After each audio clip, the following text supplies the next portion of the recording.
Welcome back everyone, it's Brian with Retired at 40, and today we're making freeze-dried sushi in the harvestright freeze dryer. We're going to make it homemade, from scratch, and I've got a couple new kitchen gadgets that I'm just dying to try out.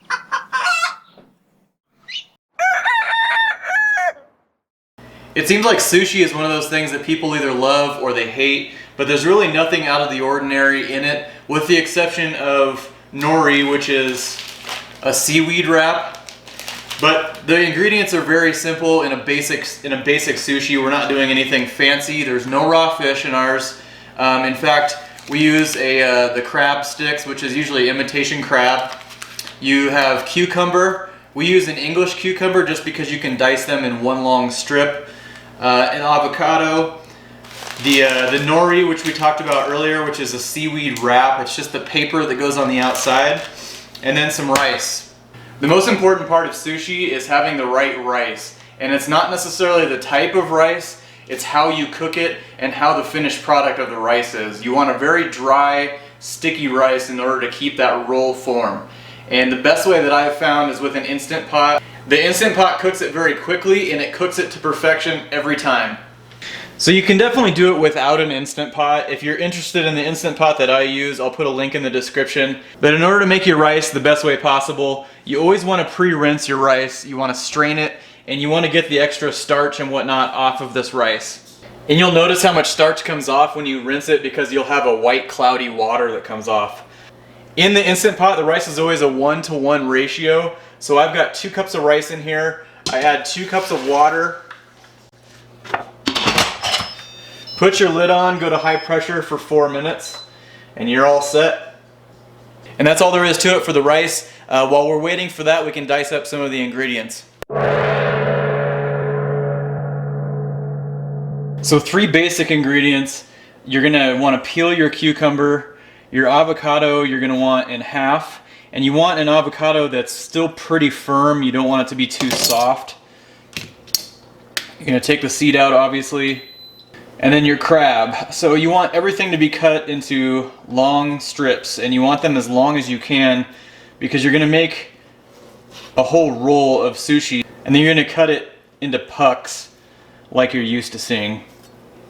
And then for your cucumber, I'm going to cut mine the width of the wrap, and that way we've got one that fits perfectly in there. The way I like to do an avocado is take a spoon and you just kind of dish out the outside. And you can see this avocado is about the perfect ripeness because it's still firm and it's not smashing, which is going to make the rest of the process a lot easier. I'm going to go through the middle part, and I'm going to make that same width, about 1/4 inch, and then we're going to try and make the longest strips that we can out of the avocado.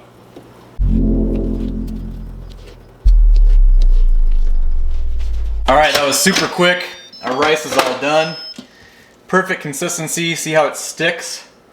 It's exactly how you want it. Just fluff it up a little bit with a fork or a spatula or something. And now we get to use one of my new kitchen gadgets, which I'm real excited about. So I've got my ingredients diced up. I've got my rice that's perfectly cooked. And then I've got the SUSHI Bazooka. And it's a whole kit for sushi making, but it makes the process so much easier, and you're gonna see why, because rolling this by hand is pretty difficult. We've been doing that up until now, and this is gonna change the game for us. So before I load up the bazooka, you can kind of see why they call it a bazooka. It slightly resembles a bazooka, I guess. Before I load that up, I'm actually gonna roll out the bamboo mat. And this just helps you roll the sushi. And then this is our seaweed wrap, or nori. And when you're doing that, you always want, there's 2 sides to the seaweed wrap. One is shiny and smooth, the other is rough. You always want the rice to go on the rough, so I always remember rice R, rough R. And then I just keep a bowl of water handy because you'll need to spread it on the end here when we're getting our final roll done. So we're going to load up our bazooka with some sticky rice, and you can really tell how sticky this rice is because it'll just stick to your hands. It does help if you wet your hands down. And that's where your bowl of water is going to come in. So you want to fill this up, but you don't want to get it too full because you've still got to put your cut ingredients in here. And you're not going to want any rice hanging over the edges, so just clean that up. We're going to stick a piece of cucumber in there. We're going to stick a piece of our crab in there. And I think I'm going to throw the avocado on the other side. The avocado is really the trickiest part of this because it just likes to smash. Okay, then we're going to carefully fold this together and form our bazooka. You clip the clips. You're going to put this cap on the end here and twist it. That keeps it solid. Oh no, I forgot the most important part, the sushi torture device. And this is more or less just a press. The threaded part's going to tighten all those ingredients together so it fills up that tube, and then you're going to take the cap off and you can actually just push this out right onto your nori mat. Alright, let's see if I can do this.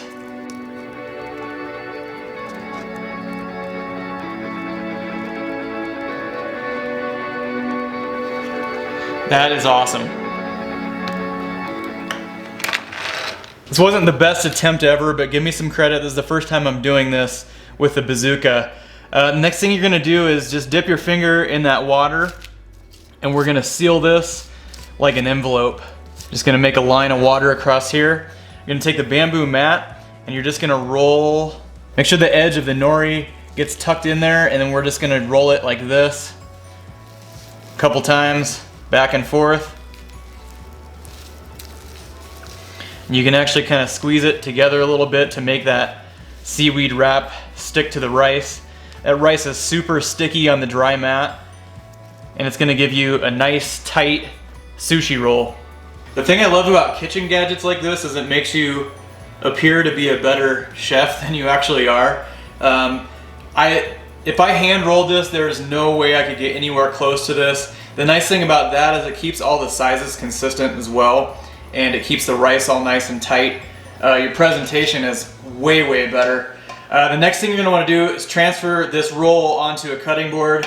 You're going to want a good sharp knife. This knife actually comes with a kit if you buy the kit. I'll put the link in the description for it. It's about 30 bucks. Another key is you want to keep your knife wet. So get something to dip it into, and then you can dry it off after each cut. But you're going to want to trim the edges off first, and you're going to want to do a very slow and even cut. That rice, when you cut through it, kind of puts a slime on the knife, and you don't want that. So you want a nice even cut on this, on both sides. And then what you're left with is a really nice sushi roll, and all you just have to do is cut it into your medallions.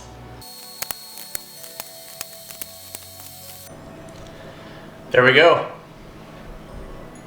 So I went a little light with my ingredients on this. Usually I'm hand rolling this, and it's a lot harder to get those ingredients to stick to the rice and stay consistent to get a nice roll. You could easily, with a bazooka, you could easily double the ingredients in here.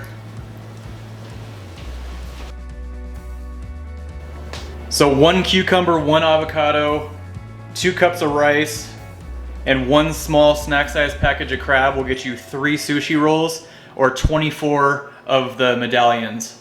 So I think that should be just about the right amount to go on 1 harvestright tray. And I do think I'm just gonna do 1 tray, because if these don't work, they could be going in my belly instead of in the garbage. So if you're just making these to eat, I would throw them in the fridge for probably half an hour to an hour just to cool them off before you eat them. If you're going into the freeze dryer, just go right onto a tray. All right, our sushi's done. It says 31 hours and 23 minutes. That's probably right because there's really not a whole lot to sushi. It's already a pretty dry ingredient. Here it is. Well, it's been a few days and I've had a couple of things to think about with this sushi.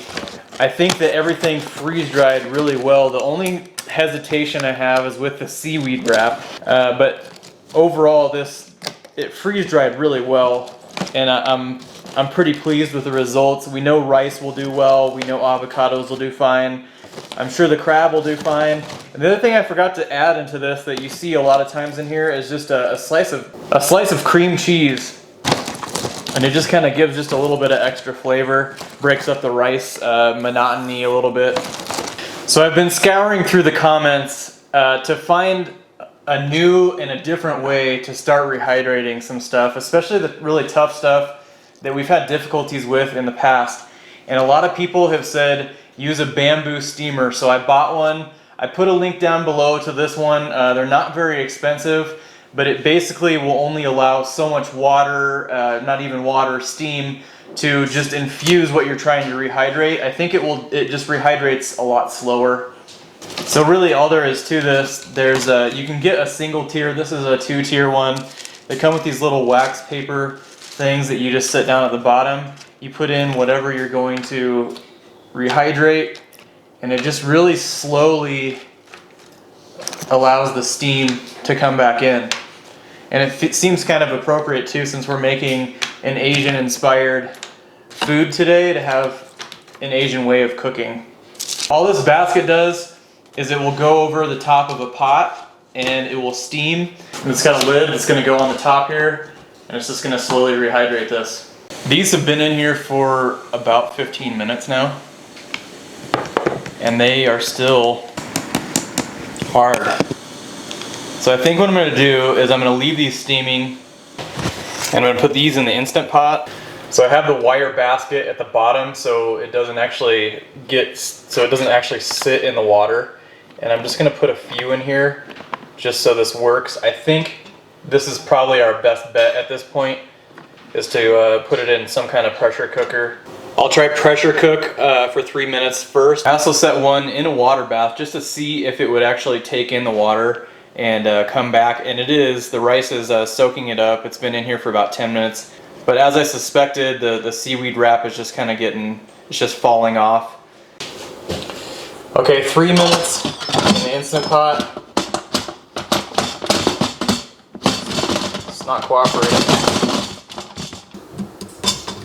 And they're still hard. I'm gonna put a little bit more time on. Okay, I put 5 more minutes on. Still hard. So I think what I'm gonna do is take this basket out, set them down in the water, try it that way. I put just enough water to cover the bottom, and we'll try it again for 5 more minutes. Give this one more try. It's not looking promising. The bottom part that was sitting in the water, it did rehydrate. Let's check on the steam basket that's now been going for probably 45 minutes. And this rice is still hard. It's pretty incredible. So that's a no-go as well. Okay, one last attempt. I'm just gonna put a little tiny bit of water into the bottom of this plate and put it in the microwave. I know that in the microwave we can redo the rice. It's about 3 minutes for the rice.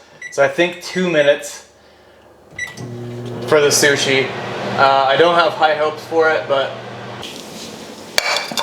well, it looks like it's going to be a no-go on that too. I'm really bummed out because I thought for sure this was going to work, but I think the rice and just everything, it's just too dense. And the only way that you're going to get it to rehydrate well is soak it in water. And you don't want to soak it in water because everything it just kind of falls apart. It doesn't work. But might as well see what it tastes like. Well, I'm going to have to chalk it up to another fail for the sushi this time. I do think this steam basket will come in real helpful just for rehydrating quite a bit of other things, especially vegetables. And you learned how to make sushi today, and you found a couple new kitchen gadgets to go along with it. In the meantime, this is Retired at 40. Remember to live life simple, and I'll catch you next week.